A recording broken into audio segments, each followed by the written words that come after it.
사랑하는 아버지, 저희들에게 너무나 많은 것을 주셨습니다. 세상이 알 수도 없는, 줄 수도 없는 인생고에서 평안과 사랑과 기쁨과 감사를 하게 하셨습니다. 주님 홀로 영광받아 주시옵소서. 오늘도 사랑하는 성도들의 심령을 가난하게 하사 아버지의 말씀이 고파지게 해 주옵소서. 주의 말씀을 듣고 싶은 간절한 사모함이 충만하게 하여 주옵소서. 성령님은 친히 말씀하시고 우리는 주의 말씀으로 듣기를 원하며 그 말씀으로 회복되기를 원합니다. 나아지기를 원합니다. 오늘 각 사람에게 임하여 주옵소서. 오늘도 하나님, 사랑하는 성도들, 아버지께서 너무나 사랑스럽게 보는 성도들, 이 세상 가운데 살면서 주님 예비하신 모든 복을 누리게 하여 주시옵고, 그 모든 복의 열매가 깨끗한 곳으로 어려운 이웃들에게 꼭 필요한 곳에 흘러갈 수 있게 하여 주시옵소서. 하나님 홀로 영광받아 주시옵소서. 예수님의 이름으로 기도하옵나이다. 아멘. 하나님 말씀은 고린도후서 7장 8절부터 11절 말씀까지 우리 같이 여러분과 함께 읽겠습니다. 그러므로 내가 편지로 너희를 근심하게 한 것을 후회하였으나 지금은 후회하지 아니함은 그 편지가 너희로 잠시만 근심하게 한 줄을 알미라. 내가 지금 기뻐함은 너희로 근심하게 한 까닭이 아니요 도리어 너희가 근심함으로 회개함에 이른 까닭이라. 너희가 하나님의 뜻대로 근심하게 된 것은 우리에게서 아무 해도 받지 않게 하려 함이라. 하나님의 뜻대로 하는 근심은 후회할 것이 없는 구원에 이르는 하는 예를 이루는 것이요 세상은 사망을 이루는 것이니라.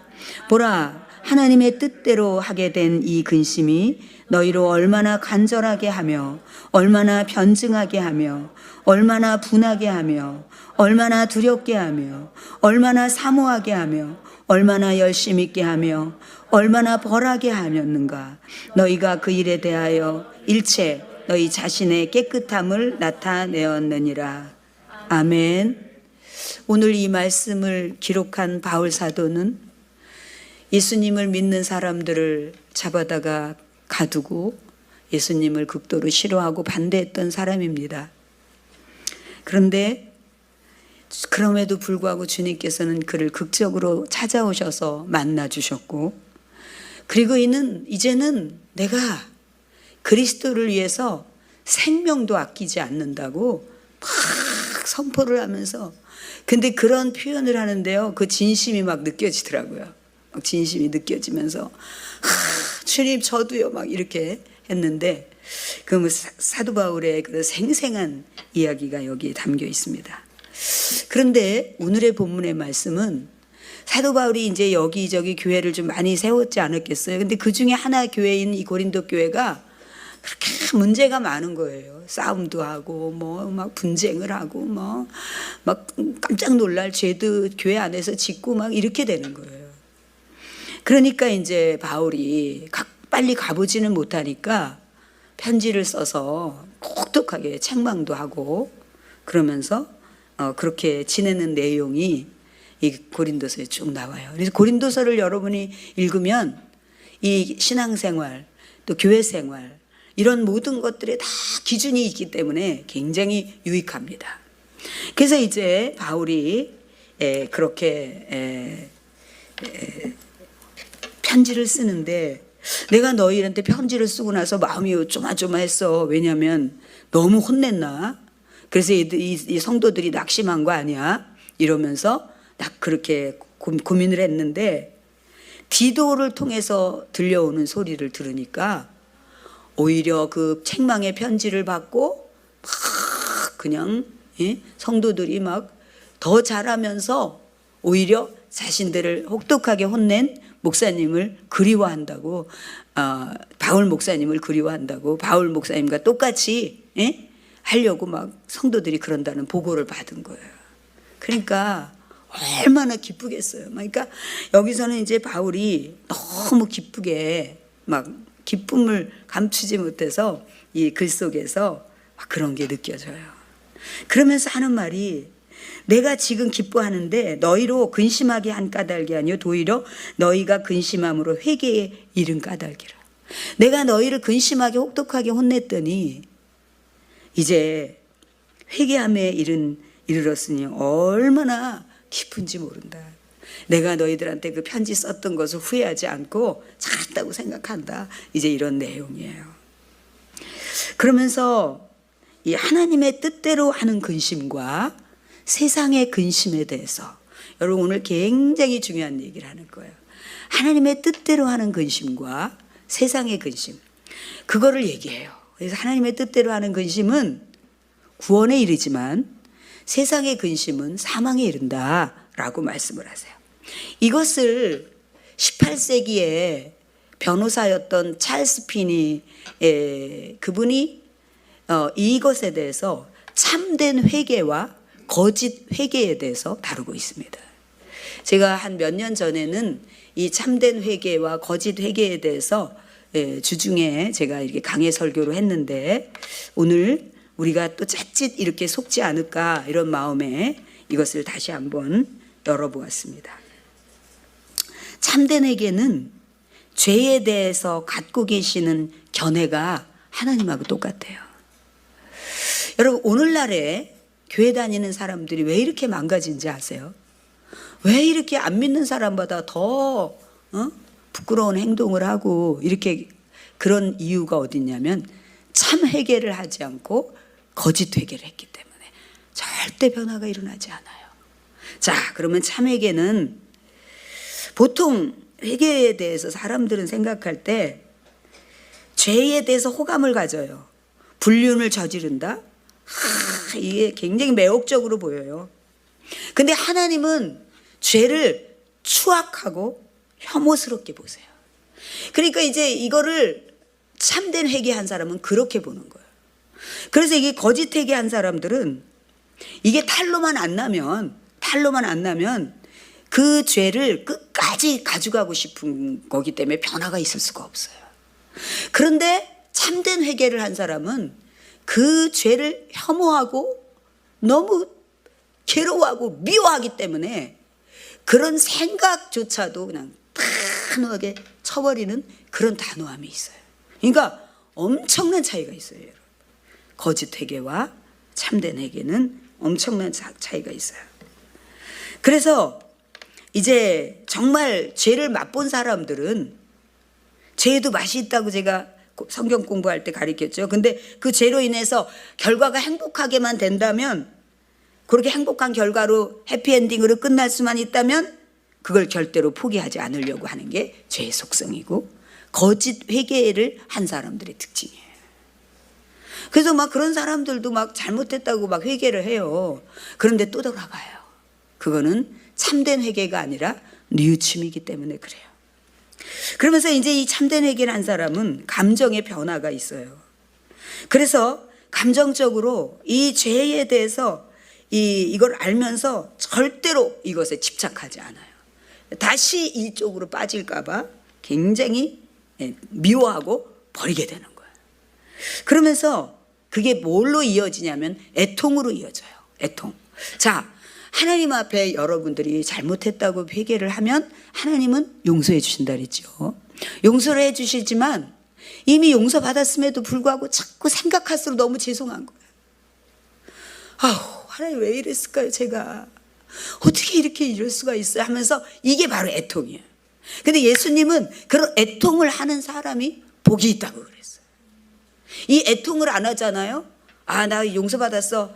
그러면 딱 그 밀양의 사기꾼처럼 되겠단 말이지. 아, 용서받았어. 용서 다 받았어요. 지금 피가 끓는 어미 앞에서도 그렇게 얘기하게 되는 거예요. 그러니까 교회 안에 이게 굉장히 많아요. 전혀 아픔이 없어요. 내가 이렇게 해가지고 얼마나 주님께서 기가 막히게 아팠을까라는 이런 것, 용서와 상관없이 그것을 반추하면서 자꾸 하나님 앞에 내가 왜 이런 죄를 졌나, 아버지 다시는 이런 죄 안 지게 해주실 거죠? 그래서 막 하나님의 옷자락을 붙들고 이렇게 되는 거예요.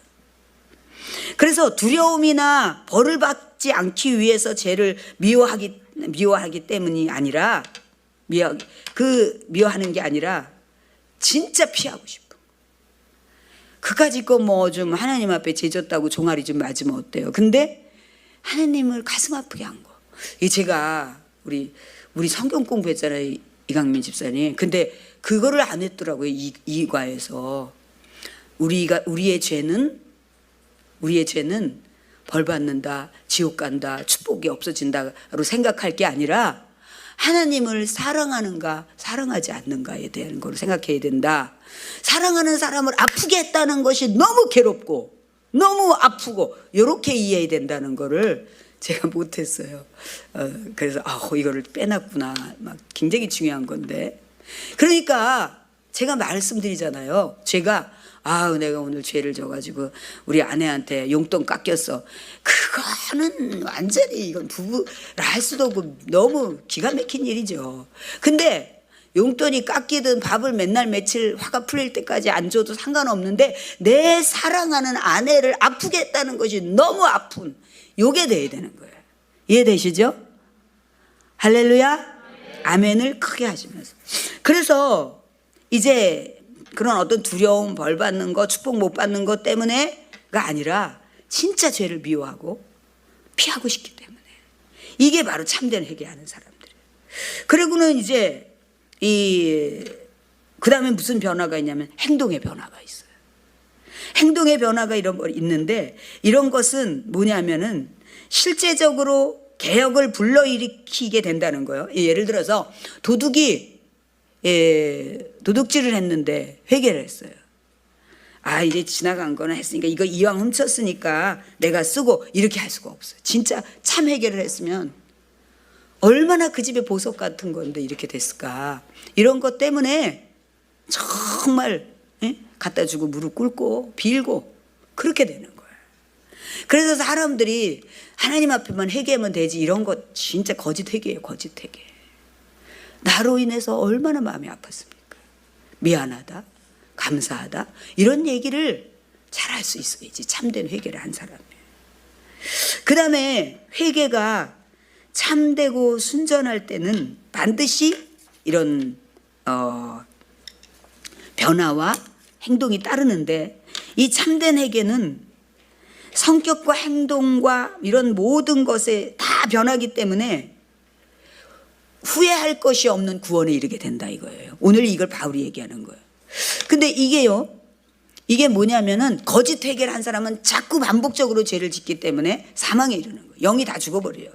그 사람의 구원은 어떨지는 모르겠어요. 그러나 이 참된 회개를 한 사람은 죄를 너무 싫어하기 때문에 그게 끊어지게 돼요. 끊어지면서 이제 성격과 감정과 죄를 대하는 감정과 이런 것들이 아주 달라지기 시작하면서 후회할 것이 없는 구원에 이르게 한다는 거예요. 이거는 참된 회개는 아주 깊고 근본적인 것이어서 그것을 체험한 사람은 옛 상태로 돌아갈 수가 없어요. 근데 이럴 수는 있어요. 나는 진짜 미워하는데 이게 은근히 머리를 들고 다시 슬그머니 일어나려고 하네. 주여! 이렇게 돼버린다고요. 하나님 이거 죽여주세요. 이렇게 돼버려요. 근데 거짓 회개한 사람은 사람이 살다 보면은 이럴 수도 있고 화를 낼 수도 있고 또 남의 것도 이렇게 할 수도 있는 거지. 이렇게 자꾸 죄를 감싸고 변명하고 이렇게 돼버려요. 그러면서 이제 그 죄에 대하여 과거와는 완전히 다른 감정을 갖고 있기 때문에 다시 돌아갈 수 없는 게 이 참된 회개의 특징이에요. 그 다음에 거짓 회개의 특징이 있어요. 이 거짓 회개의 특징은 근본적인 변화가 일어나지 않아요. 이 사람들이 거짓 회개를 굉장히 많이 해요. 누가 매스컴에 터졌다리면 당장 미안하다 그러고 왜냐? 자기에게 올 명예 실추 또 이런 것들이 드러나면 치욕을 당하게 되고 이런 것 때문에 그것을 두렵고 괴로워하는 거예요. 죄 자체를 싫어하는 것보다 그거로 인하여서 나타날 그것을 계산하면서 그거를 괴로워하고 싫어하는 거예요. 이거는 거짓 회개예요. 여러분을 누군가가 설령 뭐 그렇게 생겨서 했다 할지라도 내가 이 죄만 끊어졌으면 좋겠는 게 바로 참된 회개예요. 그 다음에 이 거짓 회개하는 사람들에게 특징은 뭐에다가 토대를 두냐면 이기심에 토대를 둡니다. 그래서 죄악의 결과가 자신에게 나쁘게 돌아오는다는 거를 굉장히 그것만 집중해요. 가족이 어려워지면 어떡하지? 친구가 어려워지면 어떡하지? 내세에 어떤 피해를 당하면 어떡하지? 그래서 일시적인 그런 것만 오지 않게 하려고 일시적인 후회와 뉘우침 정도로 이렇게 되게 됩니다. 그래서 두려움에서 나타난 이기심 발로에 지나지 않는 게 바로 거짓 회개예요. 그 다음에 이 거짓 회개는 죄에 대해서 감정이 변하지 않아요. 그대로 있어요. 그래서 그 죄를 향한 욕구가 계속 느껴지면서 정말 피하기는 하지만 이 결과에 대한 두려움 때문에 피하는 거지, 사실은 그거를 계속 갖고 싶고 취하고 싶고 하고 싶은 게 바로 거짓 회개의 특징입니다. 그 다음에 거짓 회개를 하면은 결국 어떤 사람이 되냐면은 교회 안에 가장 많은 게 있어요. 뭘까요, 여러분? 예수님이 싫어했던 부류, 바리새인들이죠. 위선자가 돼요. 그 교회 안에 위선자가 굉장히 많아요. 참 이게 경계해야지 돼요. 정말 우리 자신을 항상 살피고. 근데 오히려 믿지 않는 사람들 속에 있으면 참 담백한 사람들이 많아요. 대화를 저도 이제 이렇게 뭐 운동하는 데서 얘기를 들어보고 이러면 그래요. 근데 이 신앙생활 한다는 사람은 교묘해요. 거기다가 이제 인기 얻는 방법이라든지 축복 얻는 방법은 또 주워 들어가지 알아갖고 아주 교묘한데, 그런 사람은 위선자가 돼요. 그래서 이런 사람은 자신의 죄를 계속적으로, 위선자는 특징이 뭐냐면 자신의 죄를 계속 은폐하고 여러 가지 변명 구실로 자기의 죄를 감추며 회개한 것도 부끄러워해요. 그런데 말이죠, 참된 회개한 사람은 자기가 회개한 거를 폭로해요. 나는 이런 사람이었는데 나 이렇게 회개했다고. 회개하는 그거를 폭로해요. 자기 게 아니니까, 죄니까 폭로해버려요. 근데 이 죄를 사랑하는 사람은 감춰버려요. 자꾸 감춰버려요. 이런 식으로 계속 거짓 회개를 하면 결국은 하나의 죄를 숨기기 위해서 또 다른 죄를 범하게 된다는 거예요. 이해되시죠? 여러분, 죄악을 솔직하게 터놓고 꾸밈없이 회개하지 않고 회개에 어울리는 고백을 그럴듯한 말로 구변이 좋게 마지못해 말하는 기는 하지만 전혀 자신의 죄를 고백하지 않는다. 이게 참, 그래서 우리 찰스 피니 목사님이 어떻게 이렇게 물론 번역을 잘 그렇게 하셨겠지만 너무 제가 생각하는 거하고 너무 공감이 돼가지고. 근데 거짓 회개를 하면 부분적으로 변하기도 해요. 그렇지만 언제나 다시 돌아가요. 그래서 이제 나는 이 일시적으로 변화된 것처럼 이렇게 살지만 옛 상태로 돌아가고, 두려움으로 죄가 이제 있고 저지되었을 뿐이기, 제가 잠시 억제가 되고 잠깐 저지가 되었을 뿐이지 그 죄의 실체는 언제라도 머리를 들고 일어나서 이제 우리를 사망으로 이끌어갈 수 있는, 축복을 다 가로막게 하는 그런 역할을 한다는 거예요. 여러분들에게 이 진정한 하나님 참된 회개를 할 때요, 마지막에 뭐라고 나오냐면, 참된 회개를 하는 사람은 보라, 하나님의 뜻대로 하게 된 이 근심이 너희를 얼마나 간절하게, 얼마나 변증하게, 얼마나 분하게, 얼마나 두렵게, 얼마나 사모하게, 얼마나 열심 있게, 얼마나 벌하게 하였는가. 너희가 그 일에 대하여 일체 자신의 깨끗함을 나타내었느니라. 이런 것들이 막 죄에 대해서 다 담대해지는 거, 또 그 본질을 막 사모하는 거, 그 아주 지혜가 넘치는 그 변증을 하게 되는 거, 이런 모든 것들이 죄를 참된 회개를 한 사람들에게 있어서 주어진다는 거예요. 아시겠습니까? 너무 유익한 거죠, 여러분. 근데 이게 거짓 회개를 한 사람은 자기 혼자만 속는 거지 아무것도 없어요. 근데 참된 회개를 한 사람은 속에 자꾸 얘기만 해보면은 뭐가 들어있고, 참 지혜가 있고, 저 속에 흉내낼 수 없는 그런 사모함, 열정, 이런 것들이 다 들어있다는 거예요.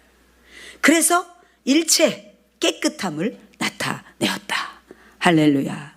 여러분, 오늘 오랫동안에 여러분들이 하나님의 뜻대로 하는 근심, 즉 참된 회개가 많이 쏟아지기를 주님의 이름으로 축복합니다. 여러분, 진짜 참 놀랍네요.